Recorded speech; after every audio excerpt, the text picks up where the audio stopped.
Good morning students. I am Babita from Motilal Nehru Public School. So students, in today's class we will start a new chapter, chapter number 9, that is heredity and evolution. So students, before starting this chapter, we should know about what is heredity and what is evolution. जब हम chapter start करें उससे पहले हमें ये पता होना चाहिए कि हेरिडिटी क्या होती है और इवोल्यूशन हमारा क्या होता है. हेरिडिटी और इवोल्यूशन ये चैप्टर आप डिटेल में नेक्स्ट क्लासेस में भी पढ़ेंगे. उससे पहले मैं आपको बता देती हूँ हेरिडिटी क्या होती है और इवोल्यूशन क्या होता है. तो स्टूडेंट्स, बेसिकली हेरिडिटी होती है passing of characters from one generation to next generation. ये होती है passing of characters from one generation to next generation. Right? आप सबको कुछ traits, hair colour, eye colour, height, weight, ये सब कहाँ से मिला है? आपके मदर एंड फादर से. तो वो जो जनरेशन थी, आपके वन जनरेशन मीन्स आपके मदर एंड फादर, वहां से जो आपको कैरेक्टर्स मिले, लाइक आपकी हाइट कितनी होगी, आपके आई कलर क्या होगा, हेयर कलर क्या होगा, वो आप में जो पास हुए हैं वो वाले कैरेक्टर्स, उन्हीं को हम बोलते हैं, उसी पासिंग ऑफ कैरेक्टर्स वाली प्रोसेस को हम बोलते हैं हेरिडिटी. हेरिडिटी में ही हमारे क्या होता है कि हम अपने फादर जैसे या मदर जैसे कुछ कैरेक्टरिस्टिक्स शो करते हैं, या फिर हमारे फादर या मदर ऐसा होता है कि वो हमारे ग्रैंड पेरेंट्स के जैसा कोई कैरेक्टरिस्टिक्स शो करते हैं. अगर हमें पता चल जाए कि पासिंग ऑफ जीन्स कैसे होता है, अगर हमें पता चल जाए कि जो जीन पास हो रहे हैं, मतलब हमारे पेरेंट्स से हम में जो जीन आए वो कैसे हुए हैं, अगर हमें ये पता चल जाए तो हम क्या कर सकते हैं? बहुत सारे जो जेनेटिक डिजीज होती हैं हम उनको प्रिवेंट कर सकते हैं. तो अगर हमें पता चल गया कि ठीक है ये वाला जीन है, ये इस डिजीज के लिए होता है, या फिर अगर ये ऐसे पास होगा तो इस डिजीज को रोक सकता है या कर सकता है, तो हम इजीली प्रिवेंट कर सकते हैं हमारी जेनेटिक डिजीज को, वो डिजीज जो हमारे जीन्स में चेंजेस की वजह से हमें मिलती है. उसके बाद हमारी बात आती है इवोल्यूशन की. इवोल्यूशन क्या होता है? आपको बहुत अच्छे से पता होगा व्हाट इज इवोल्यूशन. इवोल्यूशन क्या होता है? हम बहुत पहले कैसे थे? हम बंदर जैसे थे ना, वहां से हम इवोल्व होते गए और आज हम क्या हैं? एक ह्यूमन बीइंग है. तो इवोल्यूशन होता है process of conversion of simple organism into complex organism. Process होती है किस चीज की? कन्वर्जन की प्रोसेस होती है. हम एक सिंपल ऑर्गेनिज्म से कैसे बन गए? कॉम्प्लेक्स ऑर्गेनिज्म बन गए. हम सिंपल थे पहले, कहाँ? पेड़ पौधों के पास रहते थे, वहीं पे हाउ हू करके डांस वांस करके और हम काम चला रहे थे. लेकिन आज क्या है? हमने अपनी लाइफ को बहुत कॉम्प्लिकेटेड बना लिया है. तो वही कि एक सिंपल ऑर्गेनिज्म का कॉम्प्लेक्स ऑर्गेनिज्म में चेंज होना या कन्वर्जन होना, उसी को हम बोलते हैं इवोल्यूशन. अब इसके बाद हमारा एक टर्म आती है स्टूडेंट्स इसमें, दैट इज वेरिएशंस. वेरिएशंस क्या होती हैं? वेरिएशंस के टाइप क्या हैं? हमें ये सब चीजें पता होनी चाहिए. तो वेरिएशंस क्या होती हैं? The different in the character among the individual of a species are called variations. Basically variation होता है डिफरेंस. वेरिएशन क्या होता है? डिफरेंस. अब ये डिफरेंस किसमें होता है? डिफरेंस किसमें होता है? हम क्या पढ़ रहे हैं? जीन्स, हेरिडिटी, इवोल्यूशन, हम ये चीजें पढ़ रहे हैं. तो मतलब वेरिएशन या फिर जो डिफरेंस है या जो चेंज है वो भी हम किसका ही पढ़ेंगे? हम हमारे जीन्स का ही डिफरेंस पढ़ेंगे. वेरिएशन क्या होती है? बेसिकली कि मैं और आप लोग, हम दोनों में कुछ चेंजेस हैं, हाइट का, आई कलर का, हेयर कलर का, स्किन कलर का, या किसी भी चीज का. दो कजिन्स भी सेम नहीं होते हैं, उनमें भी कुछ ना कुछ डिफरेंस होता है.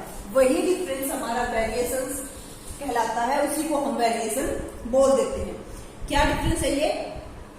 डिफरेंस इन द कैरेक्टर्स या फिर traits among the individual of species. एक ही स्पीसीज के इंडिविजुअल्स के बीच में कुछ करेक्टरिस्टिक्स का डिफरेंट होना, उसको हम वेरिएशंस बोल देते हैं। वेरिएशंस हमारी दो टाइप की होती है। वेरिएशंस हमारी दो टाइप की होती हैं। सोमैटिक वेरिएशंस होती हैं और सेकंड हमारी होती है जर्मिनल वेरिएशन। जर्मिनल, अब सोमैटिक क्या होती है और जर्मिनल क्या होती है, तो बहुत बेसिक सी चीजें हैं। सोमैटिक वेरिएशंस क्या होती हैं, ये हमारी सोमैटिक सेल्स में होती है। ये किसमें होंगी, ये होंगी हमारी सोमैटिक सेल्स में। ये किसमें होंगी, जर्म सेल्स। सोमैटिक वेरिएशंस होती है कि ये हमारी एक जो जनरेशन है उससे नेक्स्ट जनरेशन में पास नहीं होगी, डू नॉट पास। ये क्या हो जाएंगी, पास हो जाएंगी, ये जनरेशन टू जनरेशन पास हो जाएंगी। सोमैटिक वेरिएशंस आती है हमारे फिजिकल वेरिएशन, मतलब जैसे कि अगर मेरे हाथ में कोई प्रॉब्लम है या मेरी लेग्स में कोई प्रॉब्लम है, ठीक है, ये प्रॉब्लम मेरे साथ ही विथ माई डेथ इसका भी एंड हो जाएगा। ये मैं अपनी आने वाली जनरेशन में पास नहीं कर सकती, ना ही ये पास होगी। लेकिन अगर जर्मिनल वेरिएशंस की बात करूं मैं, तो ये होता है जीन्स में चेंज होना। जीन्स के अंदर जो प्रॉब्लम होगी वो मैं अपनी नेक्स्ट जनरेशन में पास कर दूंगी। ये सोमैटिक सेल्स में होती हैं, मतलब ये हमारे फिजिकल अपीयरेंसेस में ही होती हैं। लाइक अगर मेरी हाइट है या जो मेरी हेल्थ है, इसको मैं इतना ज्यादा पास नहीं कर सकती हूँ अपनी जनरेशन में। अगर उसको अपनी हेल्थ अच्छी रखनी है या इम्यूनिटी सिस्टम अच्छा रखना है मेरे आने वाली जनरेशन को, तो उसको क्या करना होगा, एक्सरसाइज करनी होगी, ठीक है, तो वो हो गया सोमैटिक सेल्स में। और ये जो चीज है ये मेरे साथ ही एंड अप हो जाएगी। लेकिन जर्मिनल में क्या होता है, ये जर्म सेल्स में होती है, और इसमें क्या होगा कि अगर मेरे अंदर कोई जेनेटिक डिजीज है, अगर मेरे अंदर कोई जेनेटिक डिजीज है, तो मैं उसको पास ऑन करूंगी मेरी नेक्स्ट आने वाली जनरेशन में, और उसमें भी वही सेम डिजीज जो होगी, जैसे सिकल सेल एनीमिया वगैरह है, ये सारी हमारी जेनेटिक डिजीज होती है और ये जनरेशन टू जनरेशन पास होती रहती है। तो ये सोमैटिक है और ये जर्मिनल वेरिएशंस है, मतलब सोमैटिक चेंजेस और जर्मिनल चेंजेस। ये हमारा इनके बीच में डिफरेंशिएट भी हो गया है और इन दोनों की डेफिनेशन और हमें इनके फंक्शंस वगैरह भी पता चल गए। इसके बाद हमारे कुछ वेरिएशंस आती हैं। वेरिएशंस किसके लिए आती है, significant due to the following facts. अब हमें वेरिएशंस की नीड क्यों है, वेरिएशंस आ रही हैं तो क्या ये अच्छी हैं, क्या ये बुरी हैं, क्या ये होनी चाहिए या नहीं होनी चाहिए, वो भी हमें पता होना चाहिए। तो स्टूडेंट्स, वेरिएशंस क्या है, ये हमें रॉ मटेरियल प्रोवाइड करती है। वेरिएशंस क्या है, ये एक तरह से रॉ मटेरियल हो गया, मतलब कच्चा माल हो गया, किसके लिए, इवोल्यूशन के लिए। अगर हमारे अंदर चेंजेस नहीं आ रहे होते, थोड़े थोड़े चेंजेस नहीं आ रहे होते, तो हम आज भी बंदर ही होते। हम एक ह्यूमन बीइंग, ऐसे ह्यूमन बीइंग नहीं बन पाते। तो जो वेरिएशंस है वो क्या करती हैं, इवोल्यूशन के लिए रॉ मटेरियल प्रोवाइड करती हैं। ये हेल्प करती हैं ऑर्गेनिज्म की कि वो एनवायरनमेंट में आने वाले चेंजेस के साथ अडेप्ट कर सके, उनको एडजस्ट कर सके उनके साथ। मतलब जैसे पहले गर्मी और सर्दी इतनी नहीं होती थी, लेकिन अब धीरे धीरे गर्मी और सर्दी बढ़ रही है, तो ये हमें क्या कर रही है, हमें एनवायरनमेंट के साथ एडजस्ट कराने में भी हेल्प कर रही है। कौन, वेरिएशन। धीरे धीरे हमारे अंदर वो चेंजेस आ रहे हैं कि हम खुद को अडेप्ट कर ले, हम उस एनवायरनमेंट को अडेप्ट कर ले जो चेंज हो रहा है। तो वेरिएशंस का ये भी एक फंक्शन है। ये इंडिविजुअलिटी भी प्रोवाइड करती हैं, इंडिविजुअलिटी भी ये प्रोवाइड करती हैं।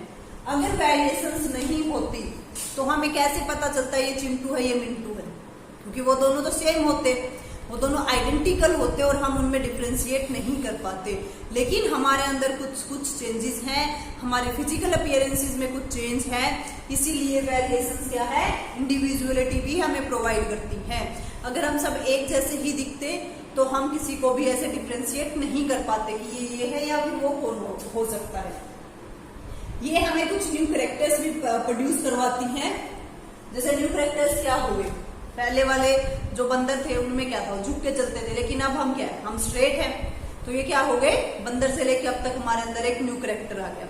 तो ये न्यू कैरेक्टर्स भी प्रोवाइड करती हैं किसी भी ऑर्गेनिज्म को। इसके बाद आपके चैप्टर में एक चीज आती है, एक साइंटिस्ट है जिनका नाम है ग्रिगोर जॉन मेंडल। इन्होंने पी प्लांट पे एक्सपेरिमेंट किया था। ग्रिगोर जॉन मेंडल, मेंडलियन भी बोल देते हैं हम इनकी स्टडीज को। ग्रिगोर जॉन मेंडल ये हमारे साइंटिस्ट थे जिन्होंने पी प्लांट पे एक्सपेरिमेंट किया था, हेरिडिटी इवोल्यूशन के बारे में बताया था। इनको हम जेनेटिक्स का फादर बोलते हैं, फादर ऑफ जेनेटिक्स। मतलब जो जेनेटिक्स पे काम किया है, जिसने स्टार्ट किया था और जिसने बहुत ही अच्छा अपना एक कॉन्ट्रीब्यूशन दिया था, वो हमारे थे Mendel, Gregor John Mendel. 1822 to 1884 birth हुआ था इनका 22 में और 84 तक ये थे। इसके बाद जब इन्होंने एक्सपेरिमेंट किया था, पी प्लांट में जो एक्सपेरिमेंट किया था हमारे मेंडल ने, तो इन्होंने कुछ टर्म्स बोली थी। उसमें कुछ टर्म्स ऐसी बोली थी, अगर हम उनको नहीं पढ़े या उनको अच्छे से नहीं अंडरस्टैंड कर पाए तो हम इनका ये जो पूरा प्रोसीजर था या जो इनका एक्सपेरिमेंट था, हम उसको समझने में भी अनेबल होंगे। तो हमें अगर ग्रिगोर जॉन मेंडल के पी प्लांट वाले एक्सपेरिमेंट को अंडरस्टैंड करना अच्छे से, उससे पहले हमें कुछ टर्म्स का पता होना चाहिए। अब वो टर्म्स क्या क्या है? जीन, एलेली, फिनोटाइप, जीनोटाइप, और भी टर्म्स हैं हमारी। पहले हम इनको देखते हैं। जीन क्या होता है? ये क्या है? डीएनए का एक सेगमेंट है।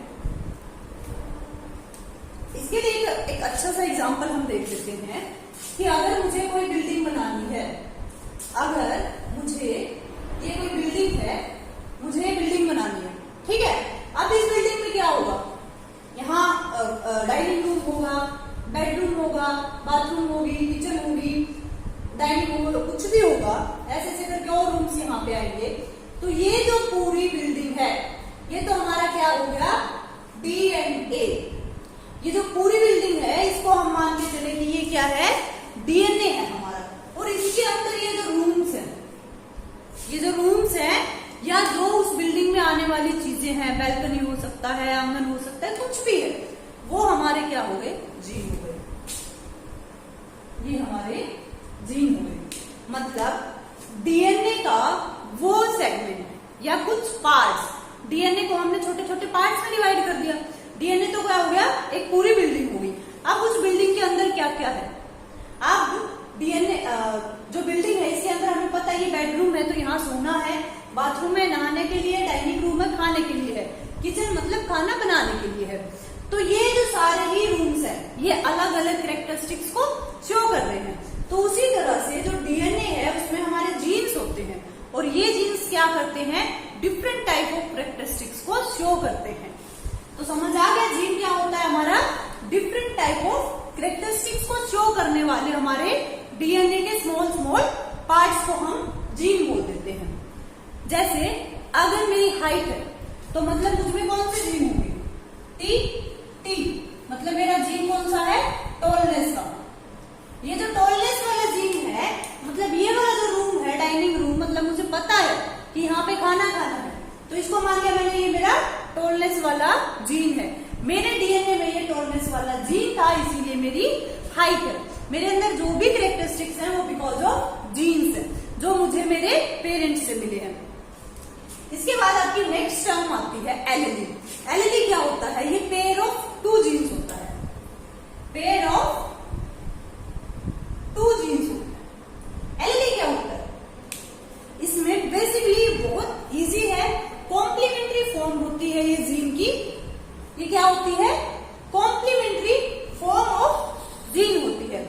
जैसे अगर मुझे टॉलनेस शो करनी है तो मैं उसको अकेले टी से शो नहीं कर सकती हूँ, ना ही वो अकेले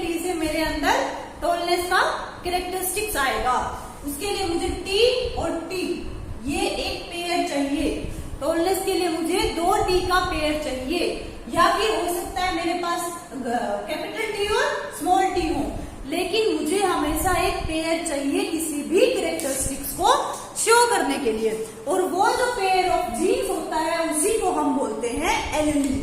ये हमारा कॉम्प्लीमेंट्री होता है जीन का, कॉम्प्लीमेंट्री फॉर्म ऑफ जीन होती है। अब थर्ड टर्म जो हमारी है वो है फिनोटाइप। फिनोटाइप क्या होती है? हमारी फिजिकली अपीयरेंसेस, या फिर जो एक्सटर्नली हम कैसा अपीयर कर रहे हैं, मेरी हाइट, मेरे हेयर, मेरा आई कलर, जो फिजिकली शो हो रहा है या जो एक्सटर्नली शो हो रहा है वो हो गया मेरा फिनोटाइप। Fino physical type.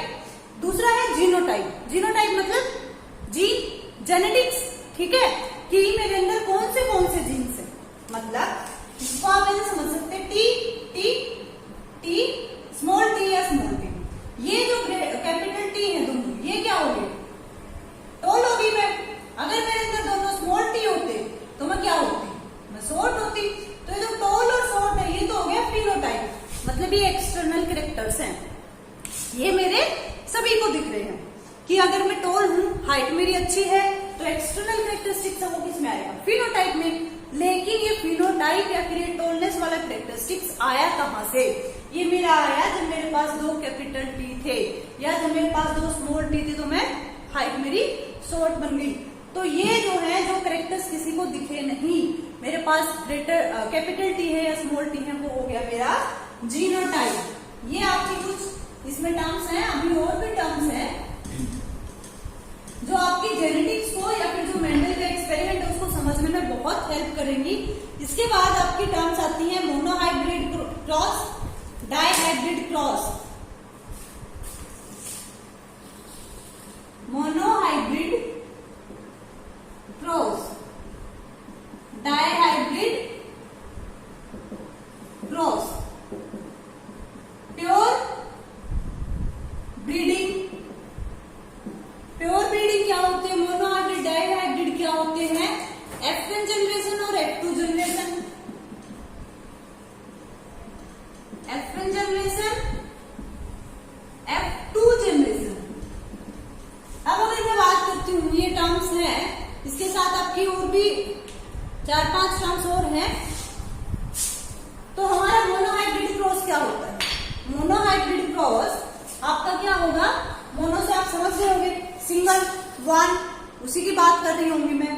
तो जब मैं किसी एक टाइम पे मैं किसी एक कैरेक्टर को ही स्टडी करूं, स्टडी वन कैरेक्टर एट ए टाइम, जब मैं एक टाइम पे सिर्फ किसी भी सामने वाले पर्सन का यही देखूं कि इसका आई कलर क्या है, तो वो मैं क्या कर रही हूँ? मोनोहाइब्रिड क्रॉस कर रही हूँ। लेकिन अगर मैं एक ही टाइम पे उसके दो कैरेक्टर्स को, टू कैरेक्टर्स की स्टडी करूं, मैं साथ साथ ये भी देख लूं इसकी हाइट अच्छी है और इसका आई कलर क्या है, जब मैं दो कैरेक्टर्स को देखूं तो वो हो गया डाइहाइब्रिड। अगर मैं किसी एक कैरेक्टर्स की स्टडी करूं तो वो हो गया मोनोहाइब्रिड। प्योर ब्रीडिंग क्या होती है? प्योर ब्रीडिंग होती है कि जैसे अगर मुझे फ्लावर्स की ब्रीडिंग करवानी है, ब्रीडिंग मतलब मुझे नया फ्लावर जनरेट करना है या उनकी रिप्रोडक्शन करवानी है, तो उसमें क्या होगा कि मैंने रोज लिया एक ही प्लांट से और दूसरे भी रोज ही ले लिया उसी प्लांट से, मतलब मैंने सेम टाइप ऑफ रोज लिए, सेम टाइप ऑफ फ्लावर लिए, वो होगी प्योर ब्रीडिंग। तो जो उनके ऑफस्प्रिंग्स आएंगे वो भी सेम ही टाइप के होंगे। प्योर ब्रीडिंग क्या होगी? जनरेशन टू जनरेशन, जब मैं सेम टाइप ऑफ फ्लावर्स का या किसी भी चीज का यूज करती रही, वो कैरेक्टरिस्टिक्स जो हमारी चेंज नहीं होती हैं जनरेशन टू जनरेशन। अगर मैं सेम टाइप ऑफ फ्लावर लेके उनकी ब्रीडिंग करवाती रहूंगी तो उनमें सब में कैरेक्टरिस्टिक्स सेम ही शो होती रहेंगी हमारी, वो चेंज नहीं होंगी। F1 जनरेशन को हम बोल देते हैं फिलियल जनरेशन भी, फिलियल जनरेशन भी हम बोल देते हैं। F1 जनरेशन और F2 जनरेशन क्या होती है? ये देखिए,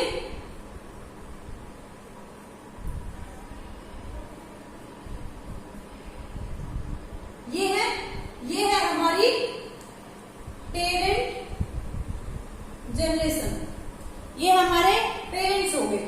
उसके बाद इन्होंने एक ऑफस्प्रिंग पैदा किया, इनसे एक ऑफस्प्रिंग आया, तो ये जो ऑफस्प्रिंग है ये आ जाएगा हमारा F1। ये जो ऑफस्प्रिंग यहाँ पे आया पेरेंट जनरेशन से वो हो गया F1। और जब ये F1 वाला जो ऑफस्प्रिंग था, जब ये अपने ही जैसे किसी दूसरे से रिप्रोडक्शन प्रोसेस करेगा, तो यहाँ से भी एक ऑफस्प्रिंग आएगा, उसको हम बोल देंगे F2। मतलब आपके ग्रैंड पेरेंट्स क्या हो गए, पेरेंट जनरेशन, आपके पेरेंट्स क्या हो गए, F1 जनरेशन। एंड आपके पेरेंट्स से जब आप आए तो आप क्या हो गए, आप हो गए F2 जनरेशन। ये होते हैं हमारी F1 F2 जनरेशन।